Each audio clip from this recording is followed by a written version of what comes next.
Sestaoren identitatea bere iragan industrialari lotuta dago guztiz. Etorkizunean hartuko duen forma imaginatzerakoan, izaera industrial horren eta langilegoaren memoriaren gordailu den herria imaginatzen dut. Batasun auzunea 20. mende hasierako etxe ederrez osatuta dago, eta luzarotik itzita dagoen hoietako batez baliatuz, emakumearen etxe bat gauzatzeko aukera dago. Zaharberritzen ari den labe garaiaren ingurua lurralde laua izanik, kanpoko ekintzak egiteko lekua proposa da, eta kirola sustatzeko bide bat izan daiteke. Gainera, lurralde zabala denez, Sestaoko bizilagunentzako lursailak egokitu aldira, hortuak txandakako jabetza sistema baten bitartez partekatzeko.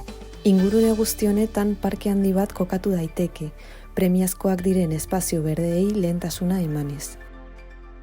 Bukatzeko, labe garaiaren alde batean egoitza artistikoak egiteko aproposa den espazioa egokitu daiteke.